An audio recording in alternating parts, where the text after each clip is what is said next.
अस्सलामुअलैकुम वरहमतुल्लाहि वबरकातुहू। उम्मीद करता हूँ आप सब खैर व आफियत से होंगे। और आज की वीडियो में हम बात करने वाले हैं हज 2025 की जो गाइडलाइंस आई है। जो गाइडलाइंस है ये 5 अगस्त 2024 को आ चुकी है और इस गाइडलाइंस में कुछ खास जो पॉइंट्स हैं उन पॉइंट्स को मैंने निकाल रखा है और कोशिश मैं ये करूँगा कि इन पॉइंट्स को आपके साथ में डिस्कस करूँ और क्या कुछ खास है इस साल 2025 के गाइडलाइंस में और क्या कुछ होने वाला है इस पे एक छोटी सी वीडियो है ये। तो आप सबसे गुजारिश करूंगा कि आप लोग आखिर तक इस वीडियो को ज़रूर देखें। अब जैसे कि हम लोग स्क्रीन पे आ चुके हैं, यहाँ हम देख सकते हैं हज कमेटी ऑफ इंडिया के अगर स्क्रीन पे हम आए और यहाँ सर्कुलर के ऑप्शन पे अगर हम आ जाएंगे तो यहाँ हमको देखने को मिल जाएगा कि एक सर्कुलर सर्कुलर नंबर 1 2025 हज 2025 के लिए जो सर्कुलर 1 था ये बहुत पहले ही रिलीज कर दिया गया था और इसमें जो बात बताई गई थी वो ये थी कि हज 2025 की जो एक्सपेक्टेड अनाउंसमेंट है वो आखिर आखिर वीक या आखिरी हफ्ता जुलाई या पहले हफ्ता अगस्त का ये डिक्लेयर कर दिया जाएगा। और इसी के बेसिस पे हम देखेंगे कि जो गाइडलाइंस है वो 5 अगस्त 2024 को रिलीज कर दी गई है और इस गाइडलाइंस में क्या कुछ है मैं आपको बताने वाला हूं। इस गाइडलाइंस को अगर हम ध्यान से देखें तो इस गाइडलाइंस में हमको देखने को मिल जाएगा कि ये एक ऑफिस मेमोरेंडम है 5 अगस्त 2024 का।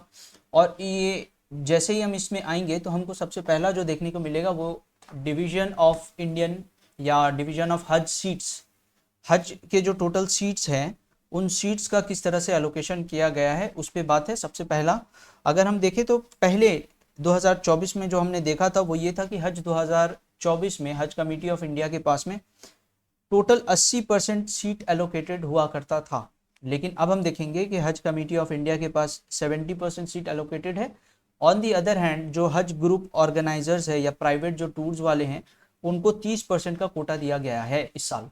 ठीक, इसी तरह अगर हम पॉइंट नंबर 2 में आ जाए once in a lifetime hajj through Hajj Committee of India, तो यहाँ पर एक चीज़ जो है जो कि हज हर एक हज के लिए किया जाता है, जो कि एक सॉलम डिक्लेरेशन होता है, उसमें ये क्लियरली बताया जाता है कि जो भी हाजी या जो भी एप्लीकेंट हज कमेटी ऑफ इंडिया के थ्रू हज को जा रहा है या हज के लिए इंटरेस्टेड हैं तो उनके लिए ये चीज़ एकदम मैंडेटरी किया जाता है कि उनको once in a lifetime हज करना पड़ेगा। मतलब हज कमेटी ऑफ इंडिया से सिर्फ एक ही बार वो हज कर सकते हैं, अगर उसके बाद भी उनको करना है तो फॉर दैट उनको प्राइवेट टूर्स के थ्रू जाना होता है, हज ग्रुप ऑर्गेनाइजर्स के थ्रू वो जा सकते हैं। लेकिन जब हम यहाँ पे once in a lifetime की बात करेंगे तो इसमें 2-3 क्लॉजेज हैं, 2-3 ऐसे पॉइंट्स हैं जिसको आपको समझना ज़रूरी है। सबसे पहला, ऐसे लोग जो किसी लेडीज़ का महरम बन करके अगर वो जा रहे हैं तो इन दैट केस वो जा सकते हैं। सेकेंडली, ऐसे हाजी या ऐसे एप्लीकेंट जो किसी सीनियर, जो जैसे हमने लास्ट ईयर देखा था 70+ कैटेगरी,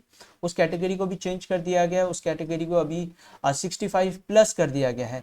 तो इन कैटेगरीज में भी अगर जाने वाले जो हाजी हैं अगर उनके लिए भी अगर उनके कंपेनियन बन करके भी आप जा रहे हैं तो भी आपको यहाँ पे जाने का मौका मिल सकता है।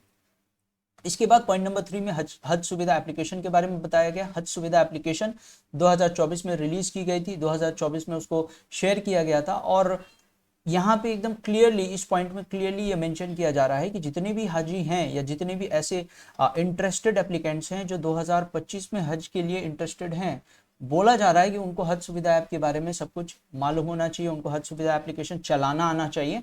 तो हज सुविधा एप्लीकेशन से रिलेटेड एक मैंने वीडियो बनाया था पिछले साल, उसका भी जो वीडियो का लिंक है वो मैं शेयर कर दूंगा। आप एक गो थ्रू कर सकते हैं, आप समझ सकते हैं कि इस एप्लीकेशन में क्या कुछ है, कैसे इस एप्लीकेशन को चलाना है, वो उस पर रिलेटेड एक मैंने बना रखा है। पॉइंट नंबर 4 में अवेबिलिटी ऑफ हज एप्लीकेशन फॉर्म्स, HAF जिसको बोलते हैं। तो हज एप्लीकेशन फॉर्म जो है वो आपको रिलीज कर दिया जाएगा, लेकिन वो कब होगा वो अभी तक शेयर नहीं किया गया है डेट, लेकिन वो कहाँ होगा उसके लिए ये मेंशन किया गया है hajcommittee.gov.in पे, जिसपे 2024 में भी फॉर्म जो है फॉर्म फिलअप करने का ऑप्शन यहीं पे था। एलिजिबिलिटी ऑफ हज, ये एक क्रिटिकल पॉइंट है जिसको समझना ज़रूरी है। ऐसे जो भी हाजी, ऐसे जो भी एप्लीकेंट जिनको हज पे जाना है तो उनको ये चीज़ क्लियर होना चाहिए कि उनके पास जो पासपोर्ट है उनके पासपोर्ट में डेट एक्सटेंडेड उतना उस पीरियड तक का होना चाहिए। मतलब अगर वो 2025 हज 2025 में हिस्सा लेना चाह रहे हैं तो उनके पास एटलीस्ट 2026 31 जनवरी 2026 या इसके आसपास या एक साल, हज से एक साल तक एक्सटेंडेड टाइम पीरियड तक का वैलिडिटी होना चाहिए उसके पासपोर्ट पे। इसके बाद है बैन ऑन रिपीटर्स, जैसे मैंने आपको बता दिया once in a lifetime through Hajj Committee of India है।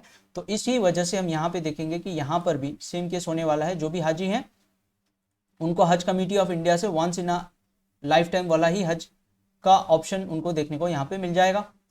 इसके बाद अगर हम आ जाए थर्ड पॉइंट में, तो any person found to have furnished, अगर किसी ने भी फॉल्स इंफॉर्मेशन दे करके पासपोर्ट बनवाया है तो उनको भी जाने के दौरान जो है उनको रोक दिया जाएगा। पॉइंट नंबर डी ये कहा जा रहा है पॉइंट नंबर डी कहा जा रहा है those with several medical condition, कोई ऐसे एप्लीकेंट जो उनका जिनका जो हेल्थ है वो बहुत बुरा रहता है, चाहे वो कैंसर के पेशेंट हो, चाहे उनको यहाँ पे दिया गया कार्डियक हार्ट से रिलेटेड अगर कोई इशू है, रेस्पिरेटरी इशू है, किडनी डिजीजेज हैं, तो ऐसे केसेस में उनको रोक दिया जा सकता है। इसके बाद है लेडीज नॉट अकम्पनीड बाय शरिया महरम, जिन स्कूल ऑफ थॉट्स में ये बोला जाता है कि विदाउट अ महरम जो लेडी है वो हज पे नहीं जा सकती, ठीक है, ऐसे केस के ऐसे स्कूल ऑफ थॉट वाली जो लेडीज है they are not permitted to go. लेकिन इसके साथ साथ एक और हम ऑप्शन देखेंगे, एक ऐसे और स्कूल ऑफ थॉट के बारे में हम देखेंगे जहाँ पे लेडीज विदाउट महरम आर ऑल्सो गोइंग, लेकिन उनके लिए जो एज कैटेगरी है दैट इज 45 ईयर्स और अबव, ठीक है, तो इसको हम आगे समझेंगे। इसके बाद है लेडीज नॉट अकम्पनीड, ये मैंने बता दिया। Ladies in advance stage of pregnancy, तो ऐसे लेडीज जो एडवांस स्टेज ऑफ प्रेगनेंसी में है उनको भी इंटरनेशनल फ्लाइट या हज पे जाने के लिए रोक दिया जाएगा।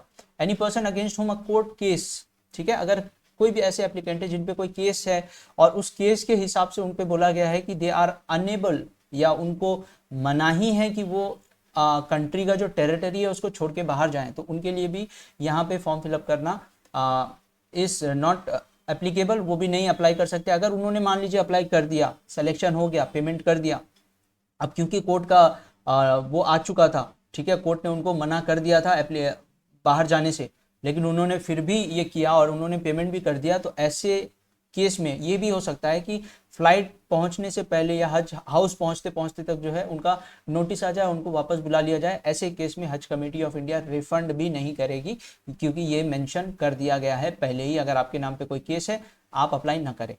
इसके बाद है कंसेंट ऑफ पेरेंट्स, ये उन केसेस में है जिन केसेस में जो एप्लीकेंट है या जो हाजी है वो 18 या उससे 18 साल से कम की एज का है। जो भी हाजी जो 18 से कम की एज का है उनके लिए बोला गया है it is mandatory to have their parents consent, या फिर उनके जो लीगल गार्जियन है उनका कंसेंट होना पड़ेगा, वो भी रिटर्न फॉर्म में, ठीक है। इसके बाद point number 6, ladies travelling without their महरम्स, जिस कैटेगरी के बारे में मैंने अभी बताया, तो ये उस कैटेगरी के बारे में बताया जा रहा है, ठीक है। And their school of thought मसलक permits are allowed to travel in groups of 4 और मोर लेडीज, ठीक है। तो जिस स्कूल ऑफ थॉट में या जिस मसलक में ये मेंशन किया जाता है या ये परमिशन दिया जाता है कि ladies can travel without their महरम्स, उन्हीं मसलक या उन्हीं स्कूल ऑफ थॉट के लेडीज के लिए ये एक ऑप्शन जो है वो खोला गया है। साथ ही साथ पॉइंट नंबर 7 देखेंगे, कवर साइज। कवर साइज में लास्ट ईयर भी हमने देखा था कि एक कवर में 5 adult and 2 infants are there, ठीक है, तो एक ग्रुप में 5 अडल्ट्स और 2 इन्फेंट्स आर देयर। उससे पहले के सालों में हमने देखा था कि एक ग्रुप में 4 लोग होते थे।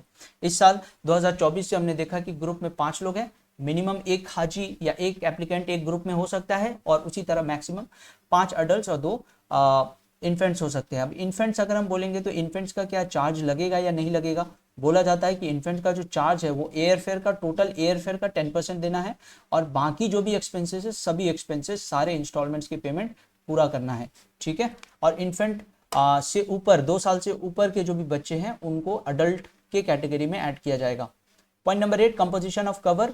बोला गया है कि पॉइंट नंबर 8 में कि जो भी आपका कवर बनाएंगे, जो भी ग्रुप आप बना रहे हैं, इस ग्रुप में मैक्सिमम या इस ग्रुप में ये मेक श्योर करें कि फैमिली मेंबर्स या नियर रिलेटिव्स ही हो। फैमिली मेंबर्स एक परिवार के लोग हो या फिर रिश्तेदार हो, ठीक है, बाहर के लोगों को, अनजाने लोगों को अपने ग्रुप में ना ऐड करें, बेहतर रहेगा। Number 7, solemn declaration of undertaking for applicants as 65 और अबव। 65 और अबव वाले जितने भी एप्लीकेंट्स हैं उनका जो सॉलम डिक्लेरेशन होगा उसमें उनके कंपेनियन का नाम, रिलेशन के बारे में बताना होगा। उसी तरह solemn declaration of undertaking for general category जब हम देखेंगे तो जनरल कैटेगरी वालों के लिए एक पॉइंट जो है वो क्लियरली मेंशन होगा, once in a lifetime hajj policy. ये इसलिए है ताकि अगर वो पिलग्रिम या वो एप्लीकेंट अगर दोबारा से फॉर्म फिलअप करता है इंडिविजुअल हज के लिए तो उसको उस डिक्लेरेशन के बेसिस पे उसको फाइन या पेनल्टी जो भी हो वो हज कमेटी ऑफ इंडिया के थ्रू किया जाएगा। ऑर्डर ऑफ प्रायोरिटी अगर हम बोले तो प्रायोरिटी की बेसिस, प्रायोरिटी का अगर हम कैटेगरी देखें तो सबसे पहला 65 प्लस वाली जो कैटेगरी है उसको प्रायोरिटी मिलेगी, उसके बाद लेडीज विदाउट महरम वाली कैटेगरी को मिलेगी और सबसे आखिर में जो प्रायोरिटी है वो जनरल कैटेगरी के एप्लीकेंट्स को मिलने वाली है। 65 और अबव एज्ड एप्लीकेंट, अब 65 और अबव एज्ड कैटेगरी के जो भी एप्लीकेंट्स हैं उनके लिए ये क्लियरली बोल दिया गया है कि उनके जो भी हाजी जो 65 या उससे अबव के एज कैटेगरी में बिलोंग करते हैं उनके साथ, एक हाजी के साथ एक कंपेनियन को जाना जरूरी है, लाजमी है। साथ ही साथ ये भी एक चीज मेंशन कर दिया गया है कि कम से कम उनका एज जो है, सॉरी मैक्सिमम, या ऐसा बोल सकते हैं कि जो भी कंपेनियन जाने वाले हैं कंपेनियन का एज 60 साल से कम होना चाहिए, 60 साल से कम होना चाहिए कंपेनियन का एज, जो भी 65 प्लस वाली कैटेगरी में जाने वाले हाजी हैं उनके साथ जो जा रहे हैं। और साथ ही साथ उनके साथ जो जाने वाले लोग हैं उनका जो रिलेशन है वो भी मेंशन कर दिया गया है। They need to be husband wife, brother और सिस्टर, सन और डॉटर, सन इन लॉ और daughter in law, grandson और ग्रैंड डॉटर, और आखिर में nephew and niece. No other relation will be entertained. ठीक है, इसके बाद है डिस्ट्रीब्यूशन ऑफ कोटा। जैसे मैंने आपको पहले ही बता दिया कोटा जो है उसको डिस्ट्रीब्यूट किस तरह से किया गया है। 70% हज कमेटी ऑफ इंडिया को दिया गई है और 30% जो है हज ग्रुप ऑर्गेनाइजर्स को दिया गया है। अब यहाँ पे अगर हम बात करें दूसरे स्टेज 2 के बाद अगर हम बात करें तो एप्लीकेशन करने के बाद जो कुर्रा होता है, ठीक है, सिलेक्शन जो होता है, कंप्यूटराइज्ड जो सिलेक्शन होता है, उस सिलेक्शन के प्रोसेस में एक चीज ध्यान रखना है कि कोटा फॉर स्टेट हज इंस्पेक्टर्स, ये स्टेट हज इंस्पेक्टर्स कौन है? स्टेट हज इंस्पेक्टर्स खादिमुल हुज्जाज के लिए नया जो डेजिग्नेशन है या नया नाम बोल सकते हैं ये है। अब यहाँ पे ये बता दिया गया है कि जितने भी एप्लीकेंट्स हैं या जितने भी स्टेट हज इंस्पेक्टर्स जाने वाले हैं उनके सीट्स को साइड करके जो बचा हुआ कोटा रहेगा उसमें ही बाकी जितने भी हाजीज हैं जिन्होंने अप्लाई किया है उनका सिलेक्शन होगा। स्टेज 3, 4 और 5 मैं एक्सप्लेन नहीं कर रहा क्योंकि यहाँ पे अभी फिलहाल के लिए इसको समझना उतनी ज़रूरत की बात नहीं है। पॉइंट नंबर 14 कुर्रा। कुर्रा क्या होता है? Computerised draw of lots. जितने भी एप्लीकेशंस हुए हैं उन एप्लीकेशंस में सिलेक्शन करना है, क्योंकि हज कमेटी ऑफ इंडिया के पास में एक लिमिटेड नंबर है, नंबर ऑफ सीट्स है जितने हाजी उनको भेजने हैं। तो अब उससे ज़्यादा जब फॉर्म फिलअप हो जाते हैं तो ऐसे केस में कंप्यूटराइज्ड ड्रॉ होता ही है। ठीक है, लॉटरी सिस्टम होता है। इसके बाद है प्रिंसिपल्स ऑफ कुर्रा। अगर हम बात करें तो कुर्रा में मतलब प्रायोरिटी किस बेसिस पे होता है? सबसे पहला प्रायोरिटी होगा 65 एंड अबव वाली कैटेगरी को, उसके बाद जो प्रायोरिटी मिलेगी वो मिलेगी लेडीज विदाउट महरम वाली कैटेगरी को, और आखिर में जनरल कैटेगरी के जितने भी एप्लीकेंट्स हैं उनको प्रायोरिटी मिलेगी। ठीक है, जनरल वेटिंग लिस्ट, इसके बारे में अभी हम बात नहीं करेंगे। Rules of cancellation and refunds. Cancellation सिर्फ 2 ही केसेस में होंगे और रिफंड उन्हीं 2 केसेस में मिलेंगे। बताया गया है इन केस ऑफ डेथ और सीरियस मेडिकल, ठीक है, सीरियस एलिमेंट, सीरियस कोई डिजीज हो गया, ऐसे केस में कैंसलेशन भी हो जाएगा और रिफंड भी हो जाएगा। अदर देन दैट उसके अलावा जितने भी केसेस है जहां पे कैंसलेशन की जाती है तो वहां पर कुछ नॉमिनल चार्ज रखा जाएगा, उसके बेसिस पे जो है उसके बाद जो है रिफंड की जाएगी, ऐसा बताया गया है।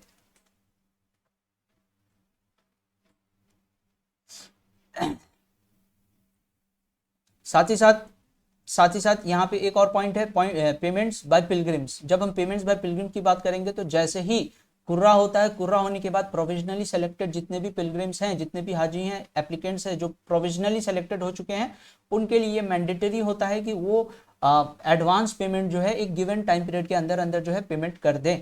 ठीक है, ये पेमेंट जो है 2 मेथड में किया जा सकता है, या तो ऑनलाइन करेंगे या फिर ऑफलाइन करेंगे। इसके बाद पॉइंट 19 में बोला जा रहा है कैंसलेशन करने के किस तरह से कैंसलेशन किया जा सकता है। या तो आपको आपके रेस्पेक्टिव स्टेट हज कमेटी में जाके एप्लीकेशन लिख करके देना है, या फिर आप ये कर सकते हैं कि आफ्टर यू आर सेलेक्टेड, अगर आपने पेमेंट नहीं किया है तो मान लीजिए आपका नाम आ चुका है और आपने पेमेंट नहीं किया, तो अगर आप पेमेंट नहीं भी करते हैं तो ऐसे केस में भी आपका जो एप्लीकेशन है वो कैंसिल हो जाता है। तो कैंसलेशन के 2 स्टेप्स हैं, 2 टाइप्स है बेसिकली। अकोमोडेशन की अगर हम बात करें तो अकोमोडेशन लास्ट टाइम या इससे पहले के सालों के जैसे ही अकोमोडेशन की अगर हम बात करें तो कंसलेट जनरल ऑफ इंडिया जो है CGI साहब, वो जाके खुद ही जितने भी बिल्डिंग्स हैं उनको इंस्पेक्ट वो खुद ही करते हैं, उसके बाद ही अप्रूव किया जाता है। और यहाँ पे एक और बात है, रुबात जो फैसिलिटी है, रुबात फैसिलिटी में अगर किसी भी ऐसे एप्लीकेंट है, किसी भी ऐसे हाजी को अगर रुबात की फैसिलिटी मिल जाती है तो उनके लिए अगर पहली बात है अकोमोडेशन का चार्ज नहीं देना होगा। इन केस उन्होंने पहले पेमेंट कर दिया था तो ऐसे केस में अगर अगर उनका रुबात में सिलेक्शन हो जाता है तो ऐसे केस में उनको जो अकोमोडेशन का चार्ज था वो रिफंड कर दिया जाएगा। ठीक है।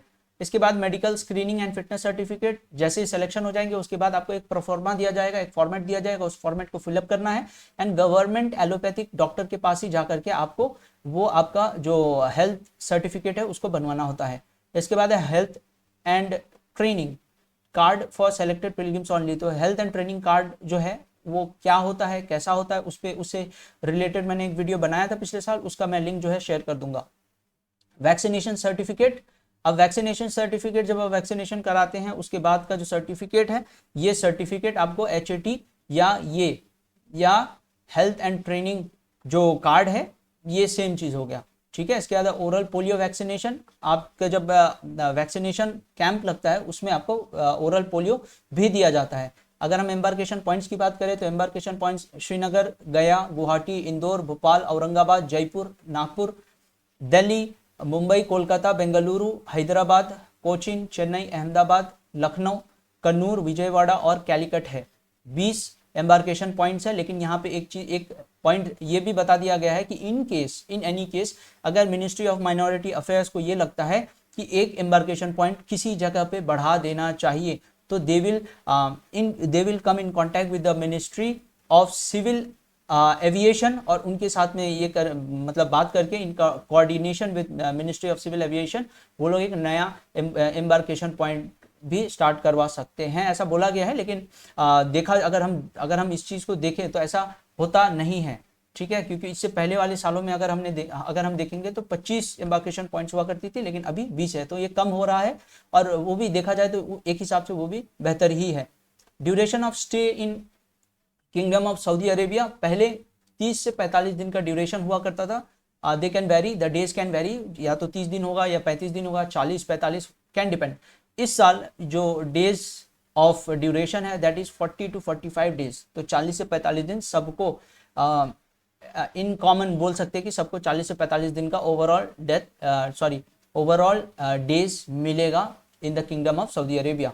इन केस ऑफ डेथ, अगर किसी भी हाजी का हज के दौरान अगर वहाँ डेथ हो जाता है तो पहली बात है जनाजा और तदफीन जो है वहीं हो जाएगी और उसके बाद जो उनका डेथ सर्टिफिकेट है वो डेथ सर्टिफिकेट उनके नॉमिनी के पास या उनके फैमिली के पास आ जाएगा through consulate general of India. ठीक है। CGI साहब जद्दा, उनके थ्रू उनके वहाँ से भेज दिया जाएगा डेथ सर्टिफिकेट। अब उसके बाद अदाही, हज के दौरान कुर्बानी कराया जाता है और कुर्बानी करवाने वाली एक ग्रुप है या एक ऑर्गेनाइजेशन है सऊदी अरेबिया में, उस ऑर्गेनाइजेशन का नाम अदाही है। तो अदाही के थ्रू अगर आप मान लीजिए कि अगर आपको कुर्बानी कैसे करना है, क्या करना है, मुझे कुछ नहीं मालूम, अगर आपको ऐसा लगता है इन दैट केस आप हज कमेटी ऑफ इंडिया के थ्रू कुर्बानी कर सकते हैं।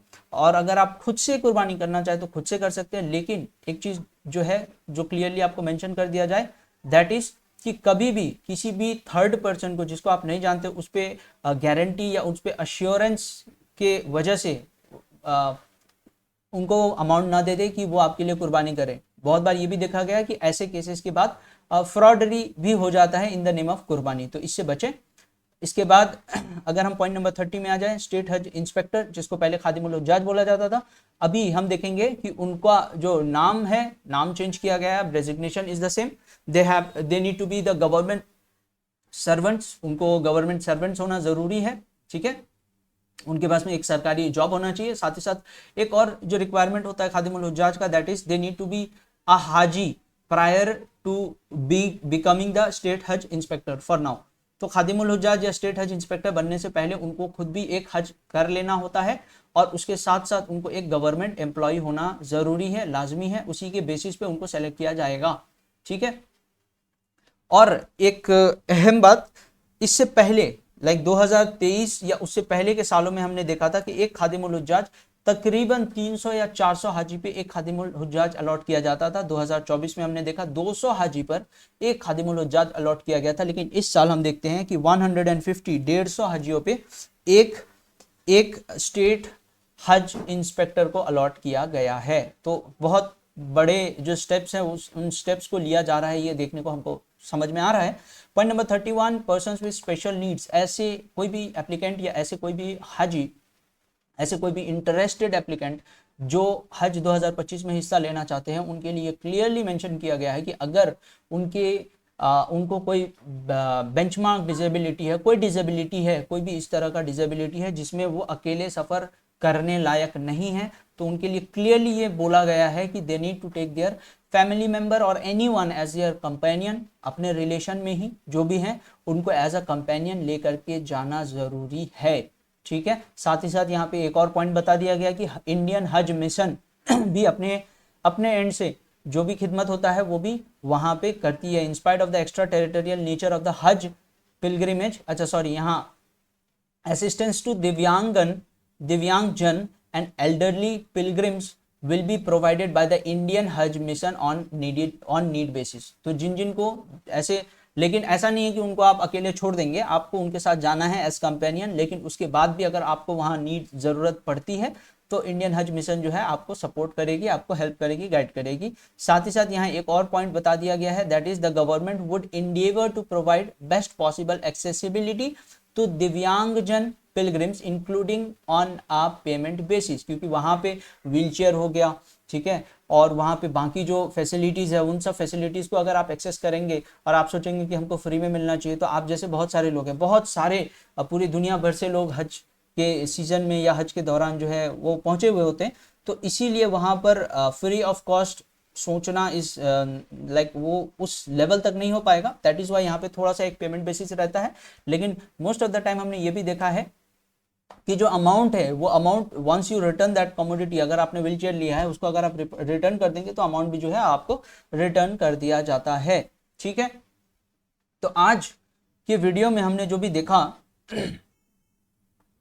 आज के वीडियो में हमने सारे जो भी अपडेट्स थे, स्पेशली गाइडलाइन से रिलेटेड जो कुछ भी था वो हमने देख लिया। अब साथ ही साथ आपसे गुजारिश करूंगा कि आप लोग जितने भी हज 2025 में हिस्सा लेने वाले हैं या जो भी इंटरेस्टेड है 2025 में लेने को, तो आपसे गुजारिश है सबसे पहला चैनल सब्सक्राइब कर ले, दूसरा डिस्क्रिप्शन में मैं अपने ग्रुप का एक लिंक शेयर करने वाला हूं, उस ग्रुप को फॉलो करिए, शेयर कर देता हूं मैं, उस लिंक को फॉलो करें, ग्रुप ज्वाइन करें और ग्रुप में रहें शुरू से आखिर तक, सीजन खत्म होने तक जो भी अपडेट्स या जिस भी तरह से गाइडेंस किया जाना चाहिए कहीं पे, लाइक हज 2024 की जो सीज़न है, सीज़न के दौरान हमने ये देखा कि कुछ ऐसे हज भी थे जो रास्ता भटक चुके थे, तो वहाँ को उनको भी लाइक यहाँ से हमने ऑनलाइन जो है गाइड करने की कोशिश की थी। तो इसीलिए मैं आप सबसे गुजारिश करूँगा कि पहली बात है ग्रुप भी आप फॉलो कर लें, ग्रुप में भी ज्वाइन कर लें और चैनल सब्सक्राइब कर लें, ताकि सारे अपडेट्स जो हैं वो आपको मिलती रहेंगी। तो आज के लिए बस इतना ही। अस्सलामु अलैकुम वरहमतुल्लाहि वबरकातुहू।